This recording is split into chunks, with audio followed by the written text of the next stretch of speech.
Hello student, in this lecture we learning the current gain of a transistor. So basically the transistor is a current control device, not a voltage control device. So in this lecture we learning the current gain of a transistor. So first, what is meant by the current gain?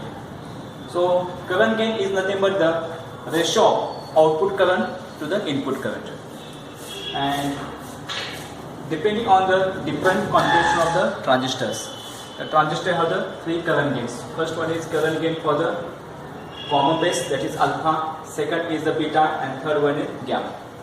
So the first, that is current gain in the common base configuration. So in this configuration, base is the common for the input section as well as the output section, and we require the output current and the input current.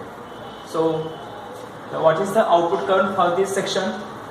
So base is the common, this is the collector terminal, and this is the emitter.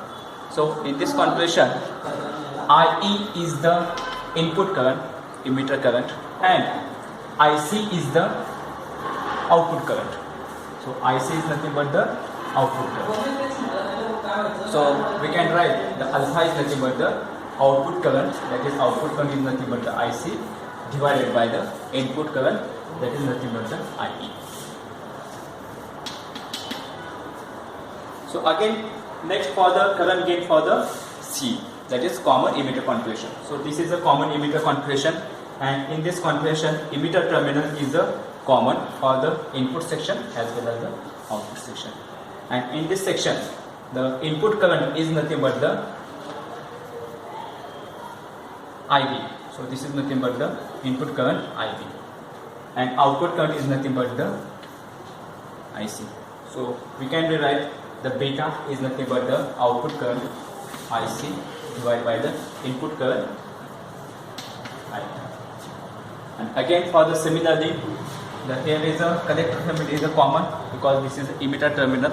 Arrow indicates the emitter terminal. So in this section, the collector terminal is common for the input section as well as the output section. And in this configuration, so IB is the input current and IC is the, and IE is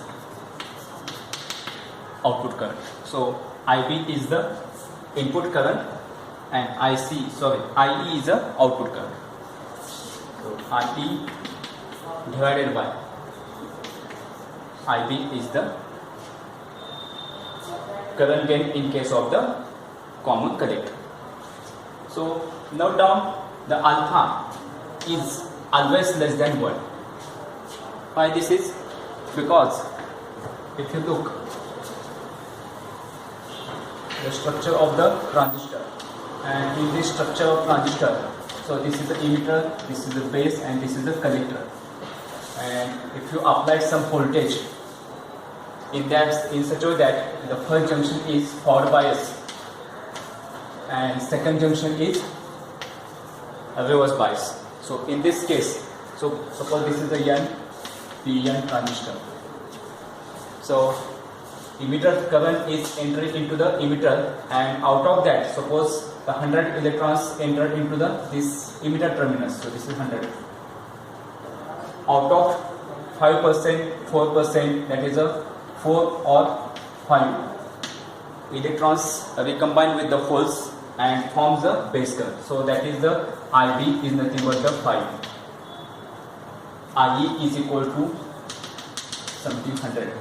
And out of the 100, 5 goes here, and remaining 95 forms the collector current. So this is nothing but the IC.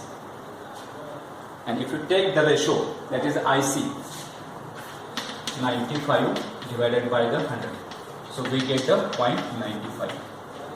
So always remember that whatever may be electrons comes into the emitter, out of the 2, 3, 5% combined with the holes of the p regions, and they forms the base region.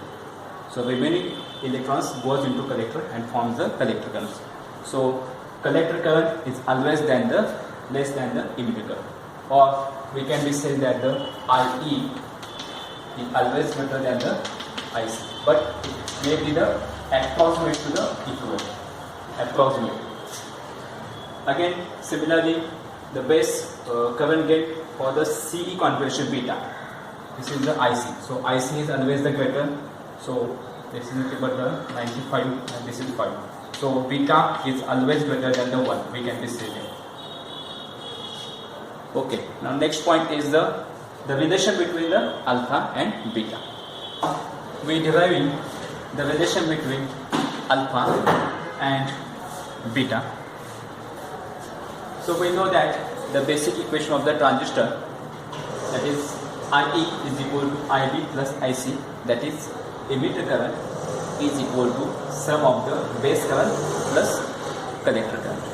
And if you divide this equation by IC, we get the IE divided by IC is equal to IB divided by IC plus 1.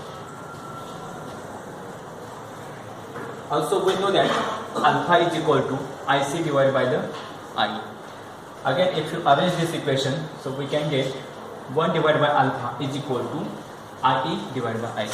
That means we can rewrite IE divided by IC is equal to 1 divided by alpha. Similarly, we can rewrite the beta in the form of the 1 divided by beta plus 1. So this is again 1 plus beta divided by beta. If you arrange these equations, so we get the value of the alpha. So alpha is equal to beta divided by the 1 plus beta. So these equations give the relation between the alpha and beta. Again, if you arrange this equation for the beta, so 1 divided by beta, and this positive comes here, it becomes the negative, that is 1 divided alpha minus 1 is equal to 1 minus alpha divided by alpha.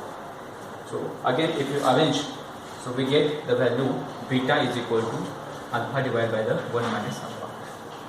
So these two equations give the relation between the alpha and beta. Once you know the value of the beta, we can define the value of the alpha. And if we know the value of the alpha, we can define the value of the beta.